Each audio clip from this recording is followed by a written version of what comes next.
와주셔서 감사하다는 말씀 전하고요. 감사합니다. 이 팟캐스트가 어떤 팟캐스트인지 알고 나오셨나요, 혹시? 알씨? 일수 씨가 적당히 설명을 해줬던 것처럼 채식하는 사람들을 불러가지고 그들의 삶에 대한 이야기나 생각을 들어보는 그런 팟캐스트라고 알고 왔어요. 네, 뭐 일단 저는 방향성을 그렇게 가지고 있고요. 근데 사실 말랑말랑해요. 어디로 갈지 저도 잘 몰라요. 네. 근데 일단은 제가 이제 채식 커뮤니티에 몸을 담은 지도 꽤 시간이 됐고, 한국에서. 그래서 하면서 여러 사람을 만났고, 근데 제가 봤을 때 되게 스토리가 있는 사람들이 많다는 생각을 늘 했거든요. 그래서 그 사람들 불러다가 그 사람 얘기를 조금 들어보면 정말 재밌고, 배우는 것도 많을 것 같고, 그리고 그 스토리를, 이제, 많은 사람들이 들을 수 있게 해주면은 되게 의미가 있지 않을까, 그런 생각을 하게 돼서, 이거를 일단 시작을 해봤고요. 하리 씨 이야기를 오늘 조금 들어볼 생각입니다.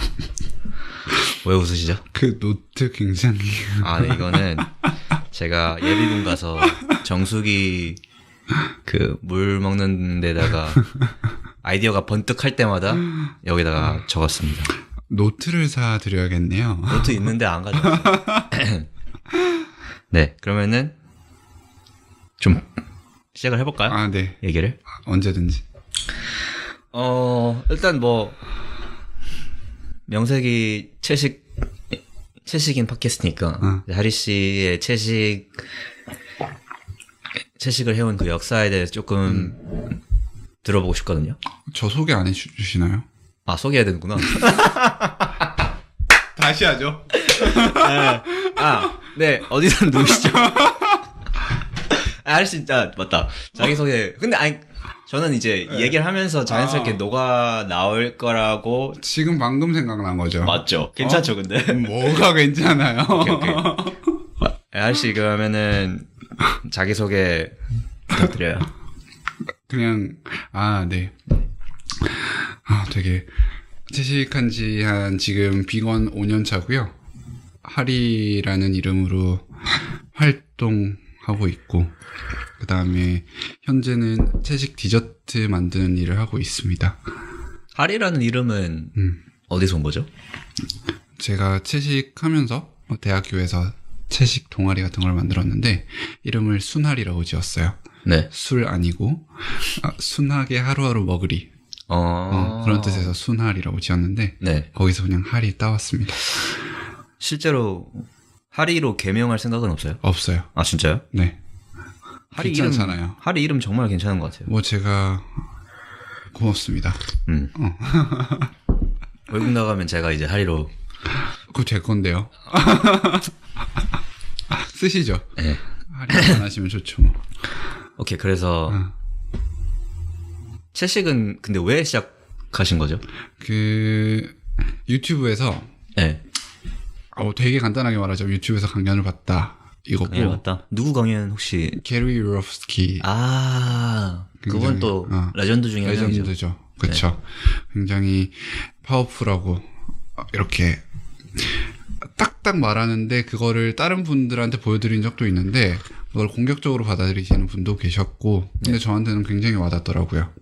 그래서 그걸 보고 고기 안 먹어도 살 수 있으면 안 먹는 게 좋겠다 싶어가지고 시작을 했고 그렇게 됐어요.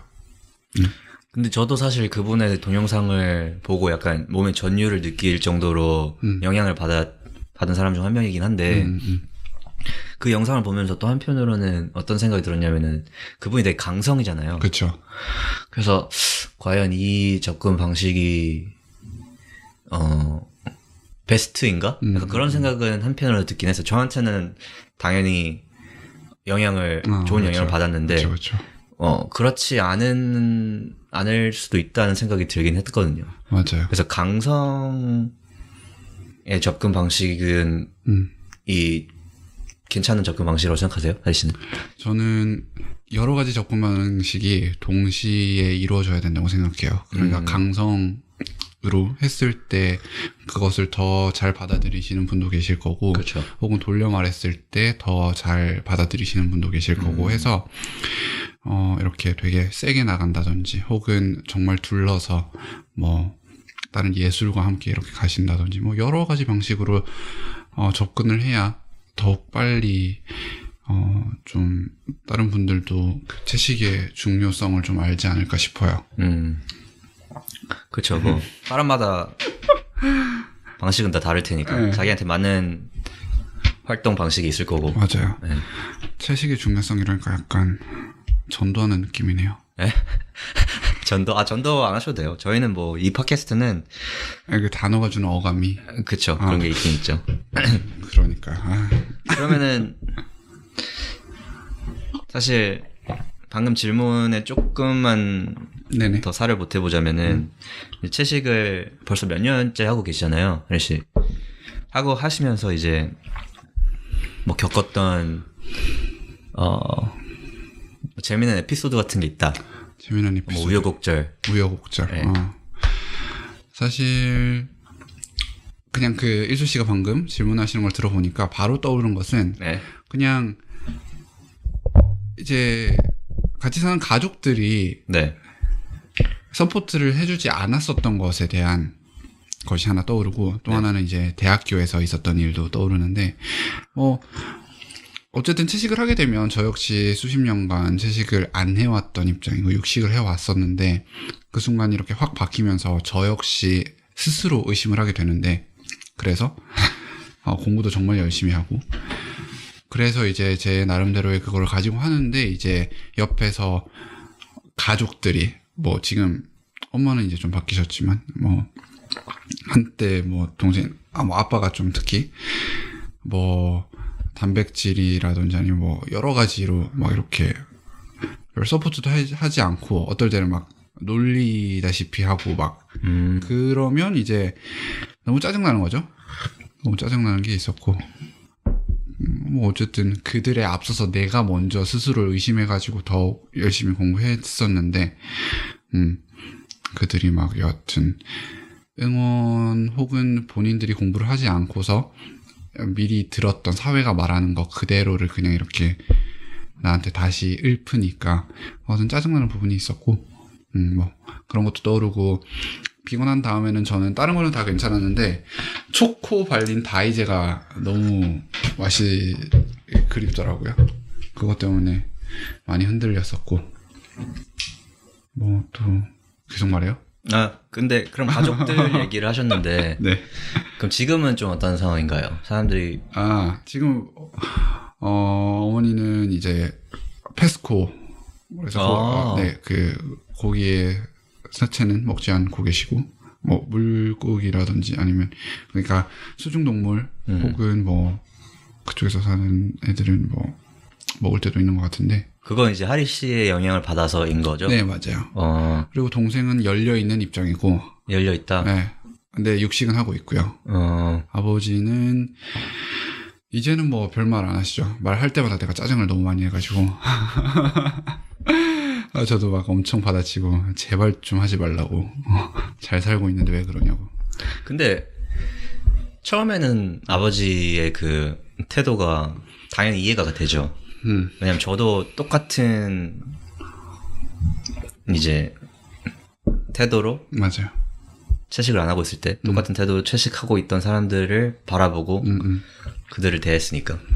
근데 이제 벌써 하리 씨를 몇 년 동안 지켜봤을 거 아니에요, 옆에서 아버지가. 딱 봐도 너무 멀쩡하잖아요.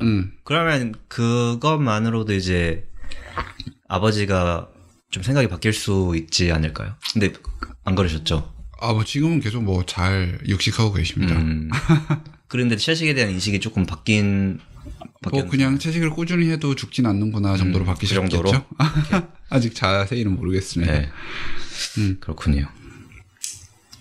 그러면 하시가 채식하시면서 겪었던 좀 뭐 변화? 뭐 정신적인 변화가 될 수도 있고 뭐 신체적인 변화도 있을 수 있겠죠. 근데 뭐 그런 게 좀 있나요?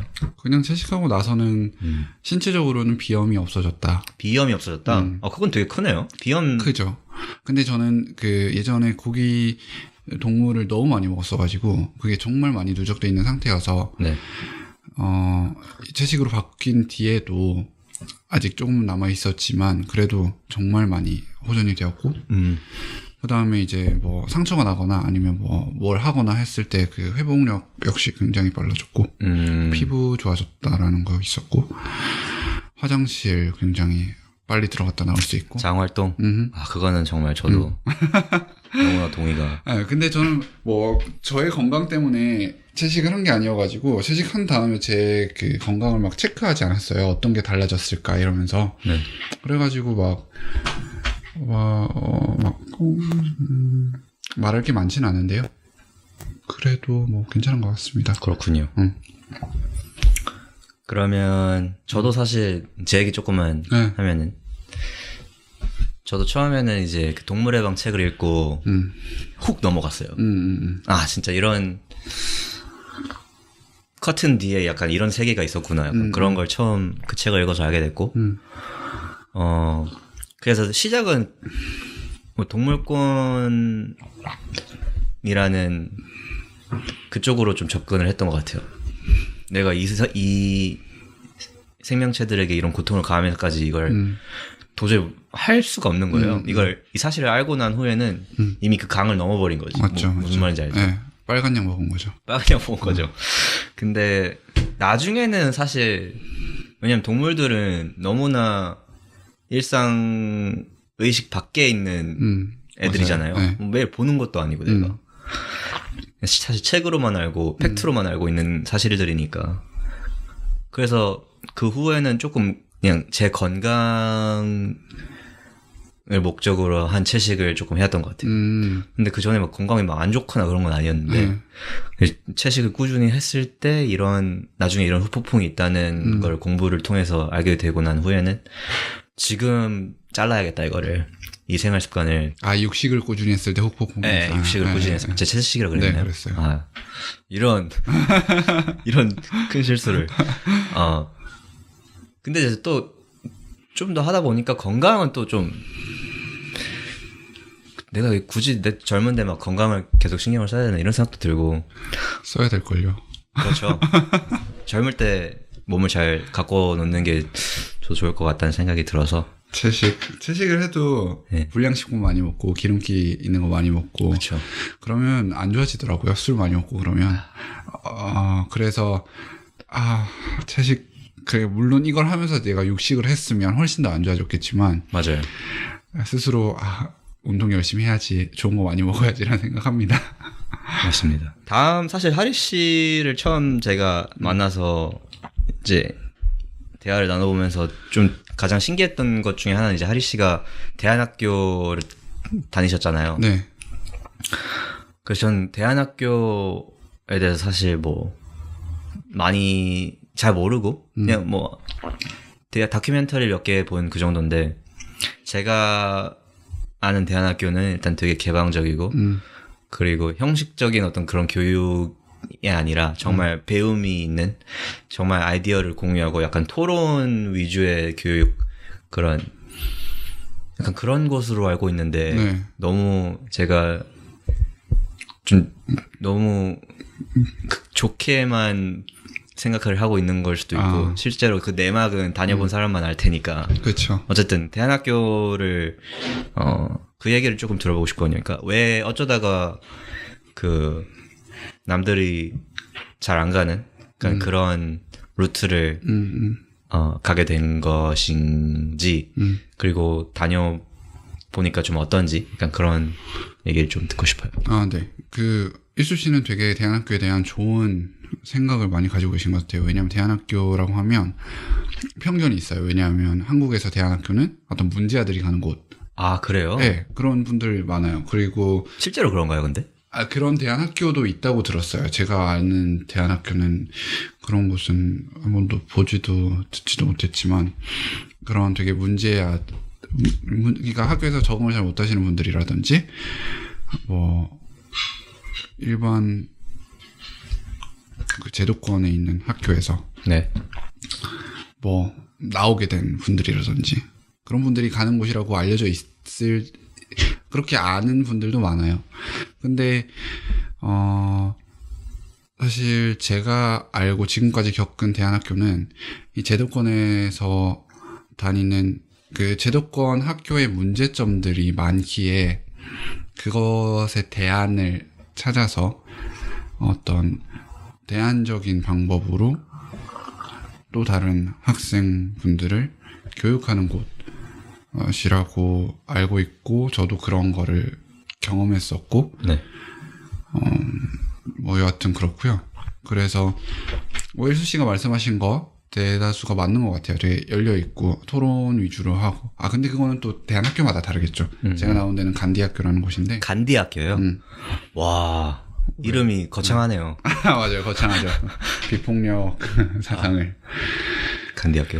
네, 뭐 또 여러 가지 편견으로는 뭐 돈 많이 든다, 뭐 비싸요? 잘 사는 애들만 간다, 뭐 그런 거 있는데 돈 들어요. 진짜요? 돈 드는데 뭐 또 그거를 어떤 식으로 말을 하기 위해서는 그냥 그거 사교육비랑 하면 퉁친다, 그 정도의 그거다라고도 하는데, 어쨌든 돈이 있어야 갈 수 있는 곳이고, 그렇기 때문에 정부에서 대안학교에 여러 지원을 해준다거나 뭐 그런 식의 방법이 필요할 것 같긴 해요. 왜냐하면 대안교육은 저는 굉장히 필요하다고 생각을 하니까. 네네. 제가 대안학교를 어떻게 갔냐면, 어머니가 일단 추천을 해주셨고, 추천을 해주실 때 네. 대안학교는 네가 잘하고 좋아하는 것을 찾을 수 있는 학교다 라는 식으로 말씀을 하셨어요. 갔었는데, 이제 대안학교는, 제가 다닌 대안학교는 굉장히 작은 규모에서 그 일반 학교보다는 그 학생 대비 선생님의 수가 굉장히 많아요. 그러니까 뭐 일반 학교에서 한 반에 선생님 한 명에 학생 30-40명 30-40명이라면 여기는 선생님 한 명에 학생 한 10명, 15명. 대학교 수준이네요, 거의. 그렇죠. 네. 그래서 굉장히 뭐랄까, 케어를 잘 해줄 수 있고, 그 다음에 그 담임 선생님뿐만 아니라 그냥 상주에 있는 선생님들과 굉장히 친밀한 관계를 가지고 있기 때문에, 지금 담임과 뭐 잘 안 맞는다 하면 또 다른 분들을 찾아가가지고 그냥 여러 가지 얘기를 나눌 수도 있고 힘을 받을 수도 있는 그런 시스템이 구축이 돼 있어요. 좋네요. 네, 그리고 원하는 수업을 들을 수 있고. 실제로 하나하나 다 자기가 골라서 듣는 거예요? 네, 약간 진짜 대학교처럼 학점 와, 맞춰서 신기하다. 하는 거고. 네. 그리고 뭐 빈 시간에 자기 자유시간 가질 수 있는 거고, 최소 학점만 채우면 또 되는 거고. 뭐 그런 식이에요. 원하는 수업 듣고. 그럼 이제 하리 씨가 대안학교를 이제 다니면서 이제 거기서 만난 친구들, 거기서 사귀었던 친구들은 조금 일반 제도권 학교를 다녔을 때 주위에 있었던 친구들, 사람을 비교하는 게 참 말이 안 되긴 하지만 그래도 좀 그 친구들이 풍겼던 분위기 같은 게 좀 차이가 있다면 혹시 있나요? 네, 좀 있죠. 글쎄요. 그냥 일반 학교에 다녔어도 네. 그 다니는 제가 초등학교는 일반 학교를 다녔었고, 물론 촌에 있는 굉장히 조그마한 학교였지만, 중학교는 일반 학교를 1년 다니다가 다시 대안학교로 갔었고, 네. 그 다음에 고등학교는 뭐 소위 일반 학교라는 데를 갔었고 그랬었는데, 뭐랄까, 그 생각 자체가 조금씩 다른 것 같아요. 달라서 이걸 어떻게 말로 표현해낼 수 있을지는 잘 모르겠는데, 이 사회가 중요하다고 말하는 것들이 있잖아요. 명예, 돈, 뭐 스펙 이런 거. 이제 그것이 중요하다라고 말하는 사회와 조금 떨어져서 교육을 받은 학생들이 이제 대안학교에서 나왔기 때문에, 그 사람들은 이제 그거를 조금 덜 중요시하는 그런 분위기가 있다? 근데 그게 어떻게 느껴져요? 그냥 얘기를 하다 보면은 어떤 것이 중요하고 난 뭐 이걸 하고 싶다라든지 아니면 어떤 관심을 가지고 있는지 이런 것들이 그냥 들리니까 그런 것 같기도 하고. 근데 또 어쨌든 사람마다 너무 다른 것 같아요. 다르죠. 네, 일반 학교 다녔어도 대한 교육에 관심이 있으신 분들 되게 많고. 반대도 있을 거고. 반대도 있을 거고. 대학교 다니면서 이제 돈과 명예를 쫓는 사람도 분명히. 그럼요. 당연하죠. 그렇죠. 네. 그러면 이제 대안학교를 다니면서 조금 이제 돌아봤을 때 이런 건 참 좋았다. 이런 거는 조금 아쉽다. 그런 게 혹시 있나요? 좀 더 색다른 교육. 예를 들어서 뭐 중학교 과정이라서 그 선생님들이 어떤 생각을 가지고 계신지 모르겠지만 뭐 페미니즘이라든지 아니면 윤리 교육이라든지 아니면 뭐 인권이랄까 뭐 아니면 이 일반 사회에 나와가지고 이 사회를 헤쳐나가고 혹은 좀 다른 부분에서 여러 가지 뭐 미디어도 그렇고 주입이 들어오잖아요. 그런 것들을 자기 나름대로 해석할 수 있는 힘을 길러줄 수 있는 교육이 더 많았으면 좋겠다라는 생각이 있고요. 그리고 뭐 굳이 꼽자면 뭐 그런 것들이고. 네네. 근데 저는 대안학교에 굉장히 만족을 하는 편이라서 제가 다녔던 대안학교에 그래서 거기서는 이제 선생님들이 굉장히 따뜻하고 되게 어떤 보금자리 같은 느낌이 있고 그래서 항상 뭐 가면 힘을 받는 그런 곳이기도 하고 그 다음에 뭐 어떤 일이 일어났을 때 굉장히 토론을 하면서 모든 식구가 모여가지고 정말 토론을 하고 뭐 발언을 하고 뭐 그런 걸로 배우는 것도 많고. 그럼 수업이 약간 어떻게 구성이 돼 있어요? 뭐 이런 뭐 국영수 이런 것도 있어요. 네. 있는데 이제 그거를 대안적으로 뭔가 그 일반 교과서를 사용 안 하고 그냥 선생님들이 직접 교재를 만든다거나 아니면 다른 뭐 외국에 있는 혹은 한국에 들어와 있지만 좀 다른 방식의 교육 방식을 택해가지고 가르치기도 하고 그 다음에 여러 가지 경험을 할 수 있는 수업들이 또 오후에는 구성되어 있어요. 막 수영 있고 드럼, 기타, 뭐 국궁, 뭐 승마, 뭐 이런 것도 할 수 있고 수영. 다니고 싶네요. 네. 그래서 그것들을 막 할 수 있는 거죠. 천연비누 만들기 뭐 그런 것도 막 있고. 근데 대안학교에서 이제 실제로 가르치시는 선생님들도 대안학교를 선택하는 학생들만큼이나 이제 용기가 필요한 결정일 것 같아요. 용기? 네, 왜냐면은 이제 사회가 짜놓은 그 도면 밖에서 이제 생활을 하는 사람들이잖아요. 네네, 맞죠.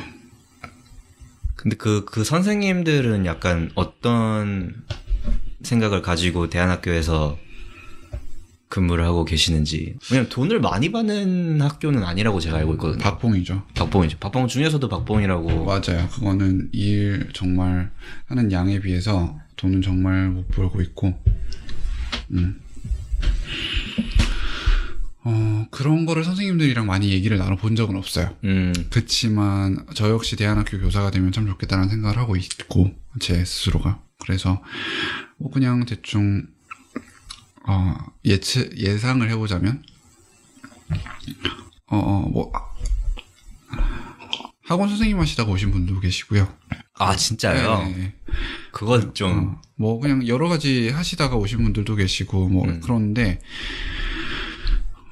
그냥 정말로 그분들 역시 제도권 교육의 문제점을 많이 느껴서, 오시지 않았을까라는 생각을 해요. 어쨌든 제도권 교육에서 제가 지금 안 좋은 면만 나열하겠지만 어떤 경쟁 혹은 대학을 꼭 들어가야 되고 좋은 성적을 받아야 되고 좋은 성적 받아서 좋은 곳에 취업을 해야 되고 뭐 이런 것들이 오직 그것만이 목표가 되어 있는 시스템이잖아요. 그렇죠.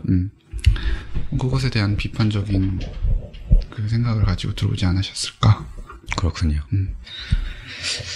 대안학교는 참 저도 정말 막연하게 대학교에서 선생님을 하면 되게 재밌겠다는 생각을 한번 해봤거든요. 한번 경험해 보시죠. 재밌어요.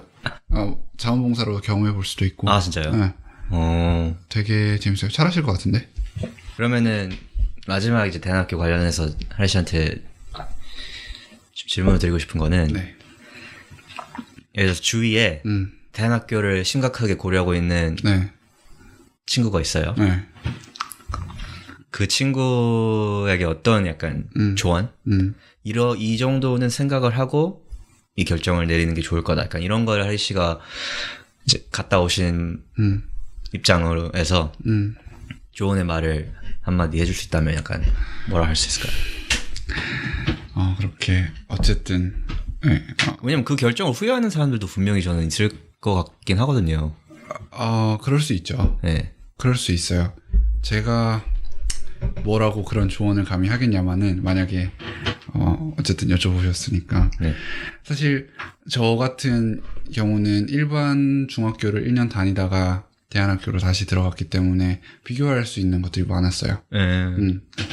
그렇기 때문에 만약에 뭐 여유만 된다면 일반 학교 한번 갔다가 다시 들어가 보시는 것도 좋을 것 같고 지역을 한번 경험하고 뭐 지역 뭐 아니 다른 거죠. 다른 거 해보시는 것도 좋을 것 같고 제가 대안학교를 다니고 있을 때 친구들 중에서는 바로 그냥 일반 학교를 경험하지 않고 대안학교로 온 친구들도 있어가지고 일반 학교에 대한 로망 같은 것도 있었고 가보고 싶다라는 말을 하는 분들이 많이 있었어요. 근데 이제 그 친구들이 일반 학교를 가서 하는 말들을 들어보면 대안학교가 좋았다라는 말을 하는 분들이 되게 많았거든요.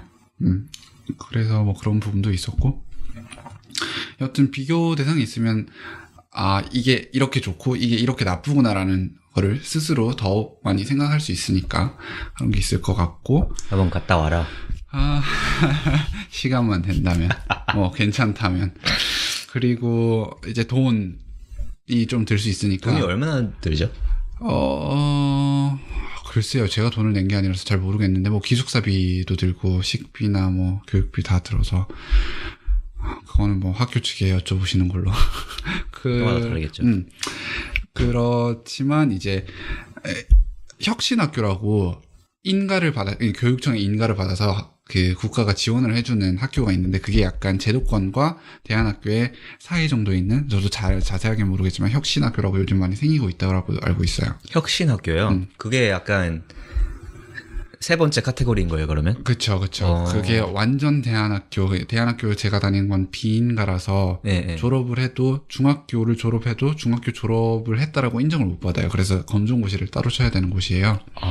근데 이제 혁신학교는 또 그 학교마다 다르겠지만 이제 아마 인가를 받았다라고 알고 있고 그치만 일반 제도권 학교와는 조금 다른 여튼 그런 곳도 있다라고 알고 있어요. 한번 잘 찾아보시는 게 좋을 것 같아요. 그렇군요. 재밌네요. 거기도 한번 고려를 해볼 수 있겠네요. 대안학교 관심이 있으신 맞아요. 분들은. 대안학교 얘기 잘 들었습니다. 근데 맨 처음에 저 소개할 때요.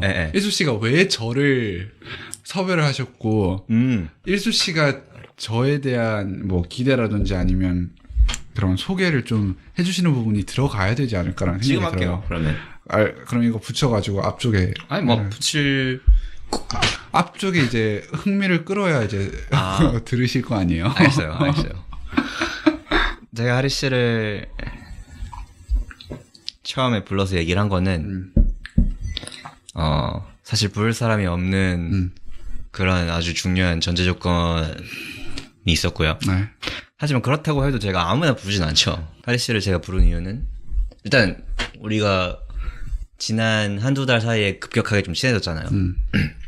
그래서 사실 사회에서 뭐 제가 사회생활을 길게 해본 건 아니지만 저도 뭐 짧게 스타트업에서 일도 해봤고 그리고 뭐 사회 운동 그런 팀에서 활동도 해봤고 그리고 독서 모임도 나가봤고 뭐 이렇게 근데 그런 데서 사실 마음이 맞아서 길게 관계가 정말 깊게 지속되는 그런 사람을 만나는 게 되게 쉽지 않다고 저는 개인적으로 느꼈어요.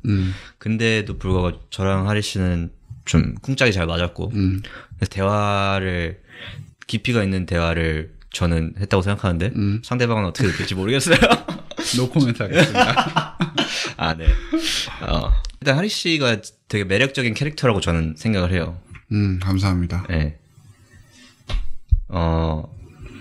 일반 사람들이 경험해보지 못한 것들을 되게 많이 경험을 해봤고, 예를 들어서 뭐 대안학교다든지 채식이라든지, 그리고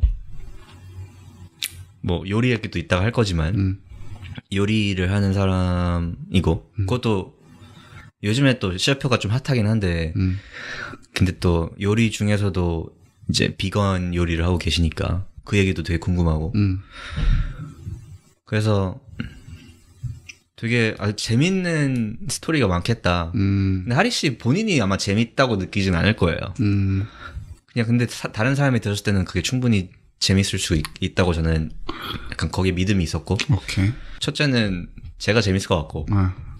둘째는 이걸 들었을 때 누군가에겐 조금의 뭐 도움 내지는 그냥 좀 새로운 생각을 해볼 수 있는 계기를 주지 않을까.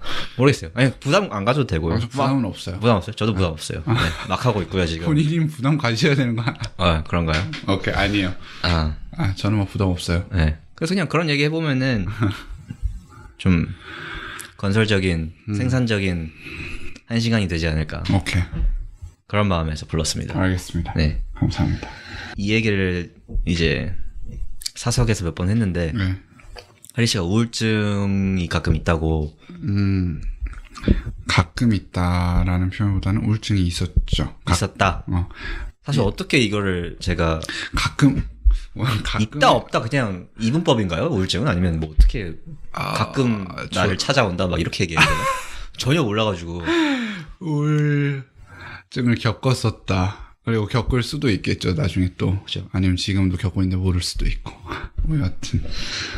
그래서 근데 제 주위에는 사실 우울증이 있는 사람이 분명히 있겠지만 그거를 자기 말로 이제 자기 입으로 나 우울증이 있었던 적이 있다 혹은 있다 이렇게 얘기를 한 사람은 사실 처음이거든요. 나리 씨 말대로 자기가 우울증을 겪고 있는데 그걸 모르는 사람도 많을 거고, 뭐 저도 그럴 수도 있을 거고, 남에게 잘 밝히고 싶지 않은 사실일 수도 있잖아요. 그렇죠. 근데 그걸 서슴없이 저한테 얘기를 해주셨고, 저는 거기에 되게 관심이 많거든요. 특히 요즘 현대사회에 우울증을 겪고 있는 사람이 갈수록 많아진다 해서. 그래서 그 얘기를 조금 해보면은, 재밌을 것 같다라고 막 얘기하면 안 되지만, 재밌을 것 같고, 도움이 될 것 같아요. 이걸 듣는 사람들에게. 알겠습니다. 그 조금, 좀 더 이해하고 싶고. 네. 네. 그래서, 처음 이제, 내가 이게 우울증인가? 라는 생각이 들었던 때, 그리고, 그거 일단 먼저 말씀해 주신다면. 그러니까, 우울증을 겪었다라고 서슴없이 얘기한 이유도 나중에 물어보실 건가요? 아니면, 계획이 없었으면 그거부터 좀 말하고. 네. 왜냐면 아무 얘기나 하셔도 돼요. 네. 그 다음에 다시 그 질문을 물어보세요. 그냥 지금 특히 한국에서는 우울증 혹은 뭐 정신과에 갔었다 뭐 그런 얘기를 하면 되게 여러 가지 편견을 가지고 보시는 분들이 많아가지고, 그래서 정말 자기가 힘들고 심리적으로 불안한 상태인데도 정신과라든지 아니면 상담을 받으러 가시기 꺼려하시는 분들이 계세요. 그래서 더 악화되고. 그렇기 때문에 우울증을 겪거나 아니면 정신적인 뭐 문제가 있는 게 이렇게 뭐 큰 그런 게 아니다. 뭔가 사람들이 생각하는 것만큼 정말 많은 사람들이 겪고 있고 그것을 되게 꺼려하거나 말하기 힘들어하는 그런 것이 아니다라는 거를 좀 더 알리고 싶은 마음에서 저는 그냥 되게 거리낌 없이, 물론 두려움이 조금은 있을 수 있겠지만 말하고 있어요. 그래서 그 우울증이 마음의 감기라는 표현을, 마음의 감기? 네, 되게 좋아하는 편인데, 그치만 마음의 감기라는 거는 누구나 감기처럼 우울증을 겪을 수 있다라는 것이지만 감기처럼 빨리 낫거나 뭐 그런 건 아니에요. 그냥 많이 뭐랄까 겪을 수 있다. 감기도 빨리 안 날 때가 있죠. 안 날 때도 있지만, 그치만 우리가 보통 겪는 감기는 뭐 길어야 일주일 하면 낫잖아요. 네. 근데 그렇진 않을 수 있거든요. 우울증 같은 경우는. 그래서 여하튼 그런 것 때문에 만약에 힘들거나 너무 무기력하거나 하면 정말 가까이 있는 정신과를 간다거나 상담을 받으러 간다거나 하는 분들이 많아졌으면 좋겠어요. 그게 굉장히 도움이 되니까. 네. 저 상담은 진짜 그러니까 우리가 상담 받으러 간다 하면 자꾸 문제가 있다고 주위 사람들이 보는 그런 시선이 있는데 맞습니다. 사실 도움이 필요할 때는 누구나 있는 거고 그럴 때 다른 사람의 도움을 구할 수 있는 것도 있어야 하잖아요. 그게. 맞아요. 근데 그게 약간 문제시 되니까 그러니까 그 약간 병으로 보여지니까 그게 조금 개선이 돼야 할 부분인 것 같긴 해요. 그렇죠? 상담이 꼭 엄청 힘들거나 그러지 않아도 정말 좋다라고 느낀 것은 아무한테도 말 못하는 그런 되게 혼자서 끙끙 앓고 있어야만 하는 뭐 그런 것이 있을 수 있잖아요. 근데 그 상담 선생님은 그 상담 윤리라는 것도 있어서 그 상담 시간 동안 말했던 거는 밖에서 말하지 않아야 될 의무가 있는 분들이고 그리고 그분들은 제가 모르는 분들이기 때문에 그냥 정말 툭툭 터놓을 수 있어서 되게 후련한 느낌도 들어요. 그렇겠다. 네. 그래서 본인에게 문제가 있든 없든 상담 받아보시는 건 추천할 만하고 상담이 근데 비싸죠. 아, 비싸요? 네, 비싸서 일반적으로 상담 심리사나 뭐 다른 데 가면 한 1시간에 한 7만 원, 10만 원 이렇게 하거든요. 그래서 이제 보험이 적용되는 정신과를 갈 수도 있고 혹은 국가가 운영하는 정신건강증진센터라든지 만 24세 미만이라면 또 청소년 정신건강증진센터에서 더 조금 1시간에 7만 원, 10만 원 안 하고 더 싸게 이렇게 상담을 받을 수 있는 방법도 있어요. 진짜 상담 받는 게 약간 몸 좀 결리면은 가서 마사지 받는 것처럼 그렇게 좀 편한 선택지가 됐으면은 좋을 것 같아요. 맞아요. 마음의 마사지. 좋습니다. 아까 마음의 감기랑 너무 비슷한가? 그러면 이제 하리 씨는 이제 우울증 증상이 나타나면 그게 어떻게 조금 나타나요? 우울을 그냥 정말 무기력했어요. 무기력하다. 무기력해서 아무것도 하기 싫다 이런 거예요? 그쵸. 돌이켜보면 뭔가 글쎄요. 사람마다 되게 다르겠지만 저 같은 경우는 그냥 여러 가지 생각을 해봤어요. 내가 왜 이렇게 무기력할까? 왜 이렇게 우울할까? 그럼 이거는 내가 경제적으로 불안정해서 그런 것인가? 아니면 관계 문제인가? 그러면 내가 경제적으로 불안정하다면 이런 선택지를 할 수도 있겠고, 내가 하려던 거를 계속 지속해서 하면 되겠고, 이런 그냥 방법들이 보일 수 있잖아요. 근데 이걸 하면 좀 더 나아지겠다라는 생각이 있는데 그거를 할 수가 없는 거예요. 그러니까 내가 이걸 하면은 지금 이 상황이 이제 호전이 될 걸 알지만 차마 그거를 실행에 옮기는데 필요한 힘이 없다? 약간. 네. 그런 느낌이 들 때도 있었고, 잠을 잘 못 잘 때도 있었고. 잠을 못 잔다. 그리고 그냥 머릿속이 되게 어지럽고, 저 같은 경우는 그랬어요. 그래서 이렇게 밤에 정말 잠이 안 올 때는 차 타거나 오토바이 타거나 여러 쏘다니고 싶었고 없었기에. 네. 차나 오토바이가. 이제 우울증 증상이 나타나면은 하리 씨는 약간 그걸 극복하는데 약간 하리 씨만의 매뉴얼 같은 게 있어요? 또 이게 왔네 하면 이제 이렇게 해야지 그런 게 있나요? 아니면은 이제 저는 우울증이 있어가지고 정신과에 가가지고 약을 처방받아서 약을 꾸준히 먹어왔었었고, 네, 끊은 지는 한두 달 됐어요. 그리고 상담도 좀 꾸준히 받았었고, 그래가지고 많이 나아졌고, 이제 그 상담을 받으면서 내가 어떨 때 이러한 우울감을 느끼는가, 어떨 때 많이 힘들어지는가에 대한 자기 성찰 같은 거를 같이 했죠. 그래서 이러이러한 상황일 때 내가 굉장히 힘들어지는구나를 몇 가지는 좀 캐치를 해가지고 그런 상황이 안 오도록 만들고 있고, 그런 상황이 됐을 때도 내가 이것 때문에 힘들구나. 우울증이 심했을 때는 내가 당최 뭐 때문에 힘든지 몰라가지고 되게 답답했었던 적이 많았거든요. 근데 이제는 내가 이것 때문에 힘들 수도 있겠구나 라는 생각도 들었고, 그래서 그 약을 끊고 뭐 그거 한 다음부터로는 막 그런 예전처럼 그런 우울 증상이 막 이렇게 발현되거나 그러진 않았어요. 근데 뭐 그런 게 다시 생기거나 하면, 근데 그게 안 생기도록 예방을 하는 게 맞는 것 같고, 운동 꾸준히 하고 또 좋은 음식 먹고 되게 가공식품 안 먹고 이런 것도 되게 중요할 것 같거든요. 먹는 것도 되게 중요할 것 같고, 그렇게 하다가 뭐 또 많이 힘들거나 그러면 뭐 친구들한테 뭐 얘기하는 것도 방법일 수 있겠고, 그러다가 또 더 많이 힘들면 그냥 정신과에 가가지고 그 선생님이랑 같이 얘기를 한다거나 아니면 상담을 또 신청한다거나 다른 상담 전문가한테, 그런 식으로의 방법이 있을 수 있겠죠. 근데 진짜 그거를 알리는 것도 되게 좀 용기가 필요할 것 같아요. 특히 우리 사회에서는 예를 들어서 친구한테 다짜고짜 전화해서 야, 나 지금 좀 힘들다, 약간 이렇게 말하는 게 쉽지 않잖아요. 쉽지 않을 수 있죠. 네. 근데 그것도 되게 웃긴 게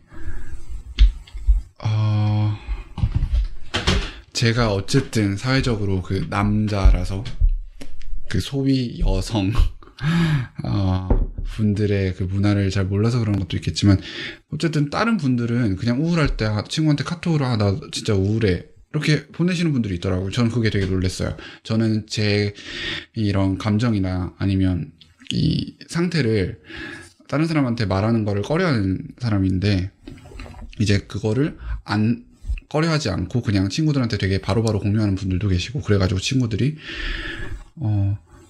힘이 돼줄 때도 있고, 그런 걸 봐서 그냥 그렇게 꺼려하는 것이, 내가 힘들고 우울하다는 것을 말하는 거를 꺼려하는 것이 그냥 나의 특성일 수도 있겠구나라는 생각이 들었어요. 그럴 수도 있겠네요. 말을 들어보니까. 근데 뭐 친구들한테 말하는 거 힘든 부분도 이해는 해요. 왜냐면 내가 또 나의 짐을 그 친구한테 또 넘겨가지고 친구가 막 나를 걱정하게 만든다든지, 그러니까 내가 친구를 걱정하게 만든다든지, 아니면 혹시 내가 이렇게 우울한데 친구가 뭐랄까 나를 안 받아주면 어떡하지라는 걱정이 있을 수도 있겠고, 뭐 여러 가지 상황이 있어서 말하기 힘들 수도 있겠죠.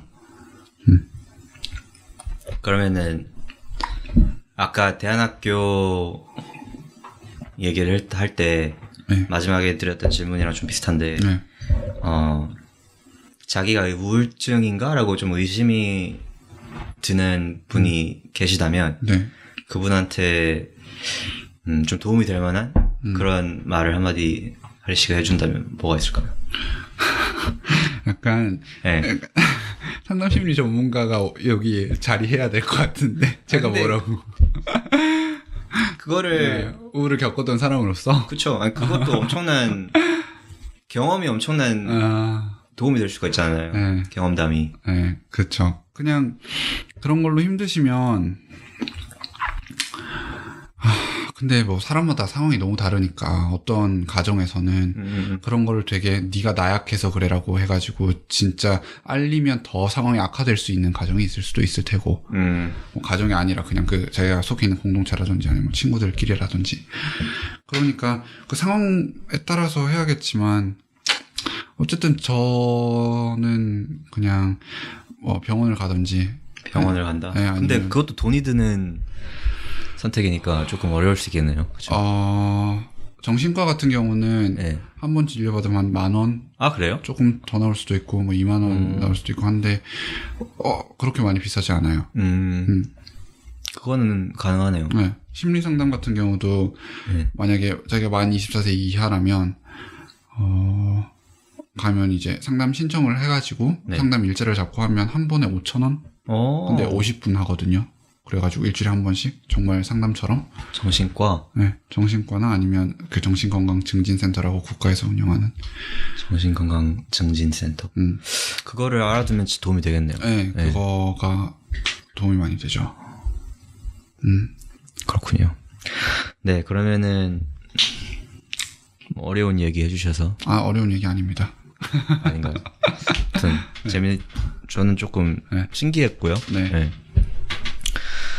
제 마지막으로 제가 하리 씨랑 좀 대화를 나눠보고 싶은 주제는 하리 씨 하고 계신 일? 제가 요리를 어떻게 하게 됐고 왜 하게 됐고 앞으로는 약간 어떻게 그걸 전망하는지 그런 얘기를 해주시면 좋겠습니다. 요리는 되게 낯설지는 않은 거였어요. 왜냐하면 집에서 어머니가 요리를 하실 때 어머니가 식당을 하시죠? 지금은 하고 계시죠. 전에는 안 했어요? 옛날에는 안 하셨어요. 그냥 전업주부셨고. 네. 그렇게 하실 때 그냥 옆에서 보조를 했었죠. 그래서 칼질 같은 거 같이 하고. 네. 어머니가 그걸 시키셨어요? 너가 이거 해라. 약간 이렇게? 네. 그거는 저희 집이랑 좀 다르네요. 그래요? 네, 저희 집은 저랑 형이랑 아빠는 좀 지저분한 편인데 아닌데 근데 또 제 생각엔 또 아닌 것 같긴 한데 엄마의 눈에는 저희 세 명이 좀 지저분한가 봐요. 근데 엄마는 약간 뭐 하고 치우고 그다음 거 하고 또 치우고 약간 이런 스타일이어서 주방에 들어오는 걸 조금 싫어하셔가지고 요리를 많이 안 했어요 어릴 때. 네. 어머니가 어머니의 스타일을 맞춰가지고 옆에서 정말 보조를 잘해주시면 항상 찾으실 수도 있어요. 그냥 그거는 이제 몰라요. 저희 어머니의 스타일이었는지 그냥 같이 옆에서 이렇게 하는 게 있어가지고 뭐 그런 게 낯설진 않았었고 그 다음에 처음 뭐 계속 아르바이트 자리나 그런 거 일을 했을 때도 뭐 브런치 카페에서 일하기도 했었고 요리 쪽에서 많이 일을 했었나 봐요. 제가 그냥 어쩌다 보니까 뭐 디톡스 주스 만드는 곳에서 이렇게 주스 계속 내리기로 했었고 그때 막 과일 계속 까야 됐거든요. 그러기도 했었고 물론 다른 일도 많이 했었지만 일을 많이 한 게 아닌가. 여하튼 그러다가 요리를 정말 한번 업으로 해봐야겠다라고 생각이 든 거는 요리가 너무 좋아가지고 나의 꿈이다 이렇게 해서 시작한 건 아니에요. 네. 내가 어떤 기술을 익혀야 그 세상 어디를 가든 좀 먹고 살 수 있을까라는 생각을 가지고 있다가 비건 요리에 되게 관심이 많았고 그때 채식을 하고 계셨고 네, 하고 있었고 그 다음에 디저트에 대한 관심도 되게 아기자기하고 예쁜 것들을 좋아했기 때문에 좋아하고 있고 그래서 비건 마카롱이 만드는 방법을 아는데 한국에 없는 거예요. 그래서 이거다. 그래서 되게 예쁘게 진열을 해놓고 고급지게 포장을 해갖고 그다음에 그 여러 가지 색깔과 여러 가지 맛들이 정말 많이 만들어서 짜르륵 진열되어 있는 모습을 상상하니까 너무 예쁜 거예요. 그래서 그거를 만들고 싶다. 또 이제 인스타 같은 걸로 되게 세계적인 그 파티셰들이 만드는 것들 보니까 너무 예쁘고 그거를 만들면 나는 세계 어디를 가든 좀 내가 싫어하지 않는 것을 가지고 돈을 벌 수 있겠다. 라는 생각으로 시작을 했어요. 네. 왜냐하면 저는 세계를 여행하고 싶은 사람이고 제가 하기 싫어하는 일을 하면서 돈 때문에 막 스트레스를 받는 일은 겪고 싶지 않았거든요. 그래서 시작한 일이 그렇게 비건 마카롱을 만드는 일이었는데 그걸 이제 집에서 혼자 하신 거죠? 네, 집에서 혼자 했어요. 네. 잘 될 때도 있고 안 될 때도 있고 했었는데 어쨌든 혼자 하는 거다 보니까 너무 힘든 점이 많았죠. 이끌어주는 사람도 없었고 이게 이렇게 이상하게 됐는데 이걸 어디다 조언을 구할 수도 없었고 계속 혼자서 해왔었어요. 그러다가 이제 채식 한 끼 팀을 만났고 같이 카페를 열게 돼가지고 거기서 제가 그 전에 일해왔던 곳과 뭐 여러 군데서 경험했던 것들을 합쳐가지고 비건 버거를 지금 팔고 있고 이제 그거는 다른 분이 하기에 이렇게 넘겨두고 계속 케이크랑 초콜릿이랑 여러 가지 디저트들을 만들려고 하고 있죠. 지금 그러면 그 카페 얘기를 하셨는데 지금 그 카페에 대해서 잠깐만 얘기를 해주신다면 뭐? 네. 그 카페는 이제 이름은 7개월이라는 곳이고요. 네. 서울 은평구 녹번동에 위치해 있는 서울혁신파크라는 곳에 청년청이라는 곳에 네. 카페가 자리 잡고 있어요. 비건 카페고 뭐 음료수라든지 뭐 비건 버거라든지 케이크, 초콜릿 같은 거를 드실 수 있는 곳이에요. 디저트 거기서 이제 판매한 디저트는 하리 씨가 맞아요. 만드시는 거고. 네. 그렇군요. 사실 저도 그 카페에서 잠깐 일을 해서 어쨌든 네. 그렇군요. 그러면은 네. 근데 이제 최근에 이제 제가 하리 씨랑 뭐 일 끝나고 한잔 하면서 여기 얘기를 조금 했지만 약간 요리를 커리어로 업으로 하는 거에 있어서 요즘 조금 진지하게 고민을 하고 계신다고 저한테 몇 번 얘기를 하셨고 어떤 고민을 하고 계신지. 어떤 고민이라. 네. 사실 옛날부터 정말 내가 좋아하고 잘하는 것이 무엇일까라는 생각을 엄청 많이 했어요. 저는 지금도 하고 있습니다. 그러니까요. 이 팟캐스트를 하고 있는 이 순간에도 그 질문을 내가 이걸 하는 게 맞나? 좋아하는 건 많아요. 근데 이제 관심도 되게 여러 가지가 있고 또 그 관심이 정말 오랜 기간 유지되지 않을 때도 많거든요. 네. 그래서 경험한 것도 되게 많았는데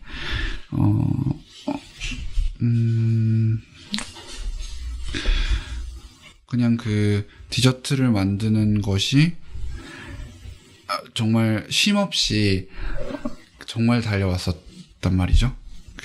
얼마나 하셨죠? 집에서 혼자 하신 거. 집에서 만드는 것 역시 그랬지만 네. 그냥 뭐 카페를 오픈할 때부터 그거에 대한 압박이라든지 아니면 한 10일 만에 카페 오픈 준비를 다 마치고 뭐 그런 것들도 있었고 이제 여러 가지 메뉴를 개발을 해내야 된다거나 아니면 그 쇼케이스를 채워야 된다거나 뭐 이런 그러니까 스스로 주는 압박이죠. 외부에서 오는 압박이 아니라 그런 거를 계속 겪다 보니까 약간 탈진됐다랄까? burnout이 뭐라고 하죠? 탈진 맞는 것 같은데. 네. burnout 좀. 그냥 번아웃이라고 하지 않나요, 우리도? 그런가? 네. 번아웃이 돼가지고 네. 너무 힘든 거죠. 예전에는 이제 뭐 하나 딱 이렇게 실수를 하거나 해도 다시 할 수 있는 힘이 있었다면 지금은 그 힘이 좀 사라진 상태고 그래서 좀 쉬면서 내가 이 힘듦 때문에 느껴지는 무력감이라든지 디저트를 만드는 것에 대한 무력감이라든지 이 디저트 만드는 것이 내가 정말 좋아하는 것인가? 라는 생각 뭐 이런 것들이 내가 지금 너무 힘들어서 그만 두고 싶은 건지 아니면 그러니까 지금 도피하는 건지 아니면 정말로 이게 내 길이 아닌 건지 그것을 고민하고 있어요. 어려운 네. 고민이죠, 그거는. 네. 그렇죠. 근데 예전에 제가 음악을 했었거든요. 네네. 그 전공으로. 음악을요? 네. 어떤 음악? 클래식하고 이제 피아노를 치면서 지휘 전공. 지휘? 네. 멋있다. 하려고 했었어요. 한 번만. 아니요. 아니요. 네, 죄송합니다. 아닙니다. 그랬는데 이제 그때도 너무 힘들어가지고 그만뒀었어요. 네. 그땐 유학을 하다가 그만뒀었는데 모르겠어요. 그냥 그거를 반복하는 건가? 라는 생각도 들고 지금 그만두면 또 다음에 또 이런 힘듦이 있을 때 또 내가 또 그만두는 게 너무 습관처럼 되는 것은 아닌가 라는 생각과 아니면 다음에 내가 정말 뭔가 더 의미 있고 더 재미있고 이런 걸 찾으면 이런 힘듦은 오지 않지 않을까? 혹은 오더라도 이것보다 쉽게 넘어갈 수 있지 않을까? 라는 고민이 있어서 그 고민은 참 어려운 것 같아요. 저도 뭔가를 좀 진드기 하는 게 되게 취약한 것 같아요. 부모님도 그 지적을 몇 번 하셨고 저한테 저도 어느 정도 동의를 하는 바이고 근데 정말 그냥 모르겠어요. 그 답이 없는 것 같아요. 그러니까 이거를 내가 아니야 이거를 뭐 몇 년 동안 존버하면은 뭔가 길이 있을 거야. 근데 그랬다가 없으면 또 어떡해요. 그거 몇 년 시간을 허비한 건데. 그래서 어느 정도 해보고 이제 웬만큼 확신이 들면은 다른 것을 도전해보는 것도 저는 방법인 것 같고, 다만 이제 전제 조건은 성실히 약간 그 일을 임하는 게 조금 전 중요하다고 생각하고요. 근데 저도 잘 몰라요. 저도 뭐 사회생활 뭐 오래 본 것도 아니고. 그냥 뭐 최선을 다해서 뭐 현재 하고 있는 거 하다 보면은 후회는 덜 하겠죠. 그렇죠. 나 최선 다해서 했어. 네. 이러면서. 결국에는 그냥 책임을 지는 연습이 될 것 같아요. 그 선택에 대한 책임을 지는 연습. 만약에 그걸 조금 더 오래 해서 거기서 뭔가 기회가 생겼을 수도 있겠죠. 근데 저는 다른 걸 하겠다는 선택을 했고 거기에 대한 책임을 져야 되고 그냥 뭐 그런 훈련이 될 수도 있을 것 같고. 그럴 수 있죠. 긍정적으로 풀면은 그렇게까지 해석이 가능하고요. 근데 저는 뭐 약간 후회하지 않으려고 하는 스타일이긴 해요. 이미 내가 내린 선택은 거기에 책임을 지고 그냥 지금 내 앞에 놓여진 일을 조금 열심히 하면 다음 이제 물론 이제 과거에 있었던 일에서 교훈을 얻을 게 있으면 얻는 건 중요하겠지만 거기에 너무 얽매이지 않는 거는 중요한 것 같아요. 네. 과거 했던 게 다 미래 할 거 도움 될 그렇죠. 테니까요. 다 자양분이 될 수 있다고 생각을 하고 스티브 잡스도 그 얘기했잖아요. 자기가 뭐 스탠포드 막 돈도 안 내고 그냥 대학교 들어가가지고 무슨 그 캘리그래피가 뭐죠? 한국말로? 캘리그래피요. 캘리그래피. 네. 캘리그래피 클래스를 이제 청강을 했는데 네. 실제로 그 수업을 수강한 것도 아니고 네. 청강을 했어요. 근데 거기에 너무 매혹이 돼서 그거를 계속 듣다가 나중에 이제 자기가 매킨토시 컴퓨터를 개발을 할 때 그 디자인에 어떻게 접목을 시켜가지고 그래서 그 연설의 요지는 이제 너가 했던 여러 가지 일들이 어떻게 이게 짜집기가 돼서 어떻게 이제 발현이 될지는 아무도 모른다. 너가 그냥 그때그때 관심 있는 일을 열심히 하면은 나중에 다 도움이 된다. 약간 이런 맥락의 얘기였던 걸로 전 기억을 하는데 저는 그 얘기가 조금 마음에 새겨두고 있는 얘기 중에 하나고요. 그래서 저도 약간 그런 식으로 제 인생을 살려고 하고 있고. 네. 소데스. 아, 그렇습니다. 자르셔야 되겠네요. 저희 둘이 있을 때 되게 일본어를 많이 써가지고요. 네, 저희가 일본어를 막 이망주여서 어감이 좋아서 쓰는 거예요. 네? 아, 그런가요? 아니요. 이걸 왜 변명하지? 어쨌든 쓰고 있어요. 왜 변명하지? 모르겠어. 저희 얘기한 지 얼마나 됐죠? 얼마나 됐는데요? 1시간은 훅 넘었을 것 같아요. 7분 됐네. 엄청 많이. 1시간이 넘었어요? 그런 것 같아요. 그렇게 느껴졌어요? 네, 저는 그거보다 더 많이 지난 줄 알았어요. 아, 진짜요? 저는 한 30분 된 줄 알았어요. 아, 되게 힘드셨어요? 아니, 힘들진 않았어요. 나 지금 말차 가루가 네. 아까 좀 먹었는데 이빨에 끼었을까봐 제대로 웃지 못하고 있어요. 아, 왜 그래요? 왜요? 지금 다 녹화되고 있는데. 평소에 안 그러시면서. 평소도 이러거든요. 이 정도 얘기했으면은 제가 하고 싶었던 얘기는 진짜요? 어느 정도 다 터치를 한 것 같고. 오케이. 혹시 뭐 저한테 궁금한 거 있어요?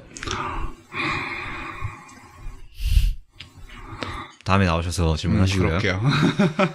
근데 저희가 이제 그래도 채식이랑 키워드를 다루고 있는 팟캐스트다 보니까 네. 주위에 혹시 채식에 조금 관심이 있다. 그런 분들이 저는 요즘에 분명히 있다고 느끼거든요. 아니면은 그런 분이 아니라면 반감이 없는 사람이 많아졌다는 느낌은 네. 확 들어요, 진짜. 네. 채식 얘기를 딱 꺼냈을 때 아예 방어적으로 나오는 분들이 주위에 점점 줄고 있다는 그런 느낌은 받고 있어요. 그것도 되게 바람직한 현상이라고 생각을 하고. 네. 근데 이제 그런 분들한테 채식을 조금 영업은 아니고, 그러니까 네. 채식을 조금 소개한다?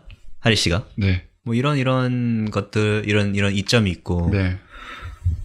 네, 그런 좀 발만 퐁당퐁당하고 있는 사람들한테 조금 몇 년 하셨으니까, 저보다도 오래 하셨으니까, 결심을 못하고 있는 사람이 있다면 어떤 말을 해줄 수 있을까요? 글쎄요. 뭔가 그냥 살면서 뿌듯한 것 같아요. 이게 자기 먹는 게 어떻게 오는지를 알고, 그리고 그 어떤 식으로 만들어진 제품 혹은 동물, 이 제품화돼서 나오는 거니까 그 것을 내가 선택적으로 안 먹겠다라고 하는 것은 아무것도 모르는 상태에서 그냥 있는 거를 내가 먹는 것보다는 더 자유로울 수 있겠다라는.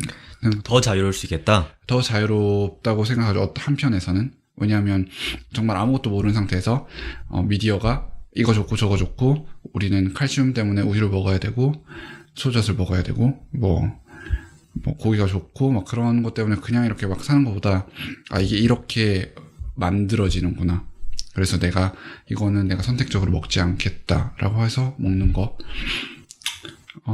그런 선택의 자유랄까? 그거는 되게 방금 딱 들었을 때 약간 전율이 왔어요. 어허. 더 자유로울 수 있다는 그 대목에서 무분별하게 그냥 주어진 걸 소비하는 것이 아닌 내가 의식적으로 내가 그것을 공부해서 알고 내가 선택하는 그런 소비가 오히려 더 자유로울 수 있다. 그거는 되게 신선하네요. 네. 물론 한국에서 하는 게 불편할 수 있겠죠. 근데 뭐 불편하다고 해서 불행한 것은 아니고. 불편해서 불행한 건 아니다. 그것도 저는 되게 동의가 가는 게 사실 주위에서 불편하겠다는 말은 많이 해요. 실제로 불편해요. 안 불편하다고 하면 거짓말이고. 그렇죠. 뭐 이게 한강으로 나들이 갔는데 먹을 게 없다. 불편하죠. 근데 아까 하리 씨 방금 하신 말씀처럼 불행하진 않아요. 네, 전혀 불행한 건 없고 그냥 배고파 약간 이 정도. 너무 많이 배고프면 화나죠.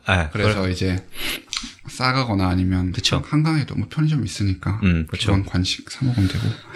불행하진 않다. 저도 불행한 건 절대 아닌 것 같아요. 그쵸. 그 정도로 할까요? 네. 네, 알겠습니다. 아무튼 하리 씨 오늘 나와주셔서 감사하고요. 아유, 저를 초대해 주셔서 감사합니다. 그러면은 빠른 시일 내에 다시 부를게요. 그때도 나와주세요. 빠른 시일 내에 많이 발전하시길 바랍니다. 네, 수고하셨습니다. 감사합니다.